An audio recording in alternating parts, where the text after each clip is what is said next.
Hi everybody, I'm here with Philip Savin's Lost Battles, and I'm doing sort of review of the game. It's not so much a review because there are already several videos on Board Game Geek that explain very nicely the main dynamics of the game, which is really not difficult to master per se, in terms of mechanics, how movement, how activation, how combat works, and so on. What is very interesting about this game, I think, is the general design of the game, how this game has been conceived and thought. So this is a game that basically it covers 35 battles, and is like the whole ancient warfare in one game. So it is really great in this sense. Has a very broad scope, and gamers who are not for some reason are not particularly interested in ancient warfare, or want to start looking into ancient warfare, this can be a good game to start from, even though, you know, the more expert player may say that this is not a game for beginners. Yet the fact that the mechanics are not difficult to master, and the fact that there are some very easy scenarios to start with, makes this a game appealing to a variety of gamers. And I can't stress enough the quality of the material, of the components of this game, which makes it very worth the money. And as you can see, there are different kind of tiles, and which you can combine in different ways in order to have different maps and different scenarios. The units come in two sizes, and 1, 2 and 3. So there are 2 sizes, but there are 2 different orientations, and this is important, and we'll see in a bit why. One thing that is interesting is that, differently than any other war game, there are no numeric values on the counters, and this is extremely important and tells us already something about this game. And basically that is not a game about managing single units or group of units, but it's basically a game that is about managing an entire army and look at the battlefield really as a general. The way this game works is that you are given, and this is the matrix of the game. You are given a certain fighting. Every army is given a certain fighting value, which is assigned according to the number and the kind of units that you have. So let's say armies can start with a value of, I don't know, 65, and the other army, let's say 54. According to the general fighting value of your army, when is your turn, you get a certain amount of commands that you can spend. So if you have a total value of 65, you get 6 commands. 54, you get 5, and so on. So when is your turn to activate, you have an allowance to activate groups of units or single units, and to maneuver your army. And this is very different than other games that are basically organized around the command values of single leaders and their range. Here there is no such a thing as command value of leaders or commanders and range, you are given a certain amount of commands to spend. And these amounts of commands may decrease over time if you lose units. You take off the fighting value of these units from your general fighting value. So the more units you lose, the less fighting value you have, and the less commands you have when you start your turn.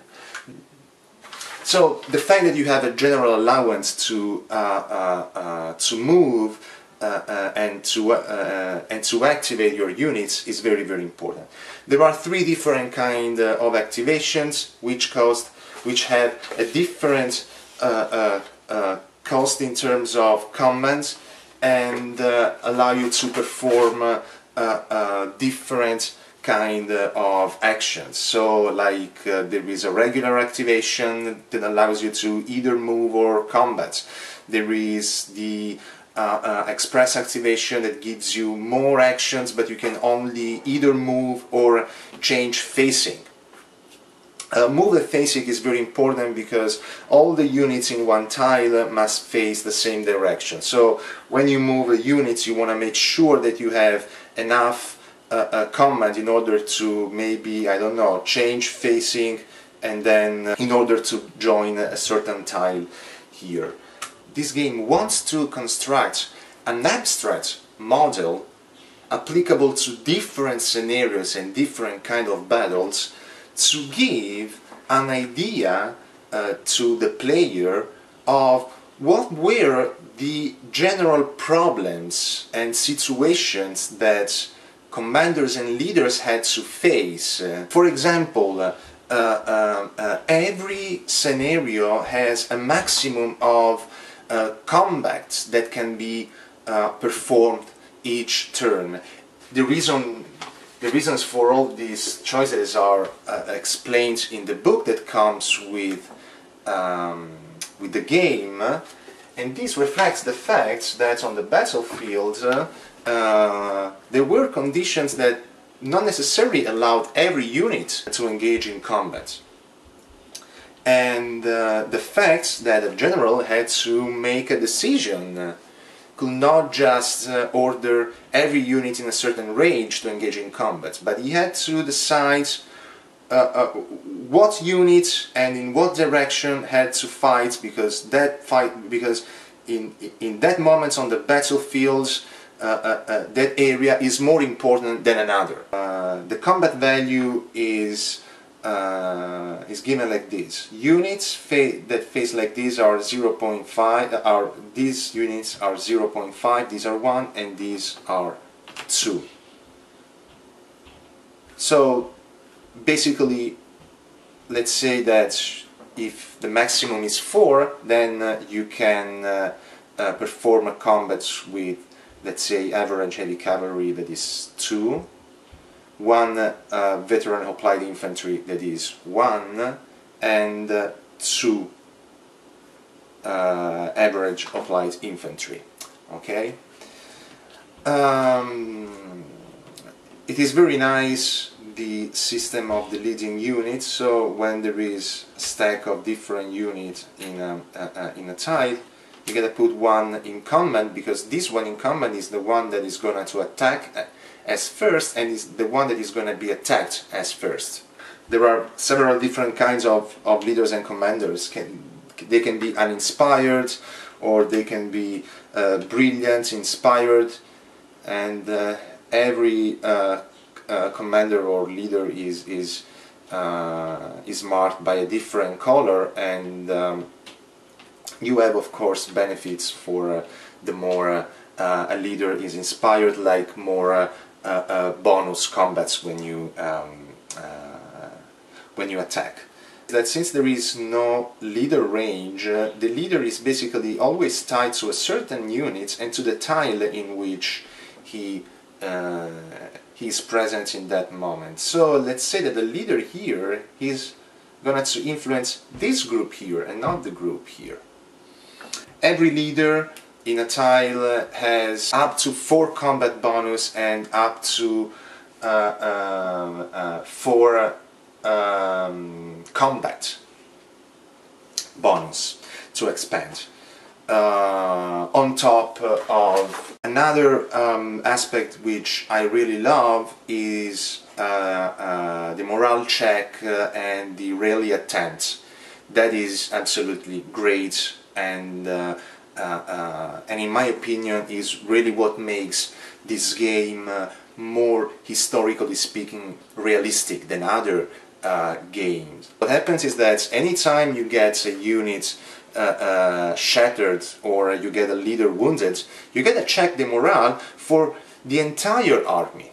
And there are some modifiers, there is a whole procedure, but the interesting thing is that when units, okay, routes are shattered, are eliminated, whatever happens, you gotta check the morale of the whole army to see if everybody's holding up, if troops are scared, and if tend to flee, and so on. So a leader, differently, for example, that the great battles of history, cannot try, for example, to rally a spent unit that is here, you know, through a certain combat range. No, what happens is that if there is a leader in this tile and this tile is being attacked, you know, and a unit gets a hit, then the leader can decide to attempt a rally of this unit here, and in doing so, the leader risks to get wounded or to be killed.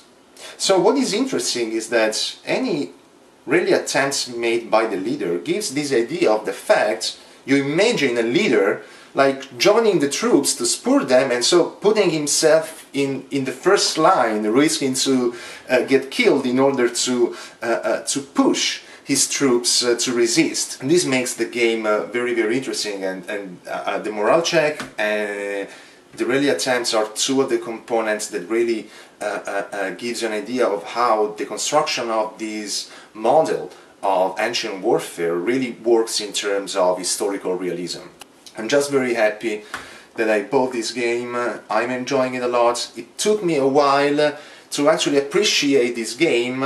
I repeat, because I love Great Battles of History, but that is a complete different system. Once you get into not just the mechanics of the game, but once you get to understand why certain rules are designed in a certain way, then you get to love this game.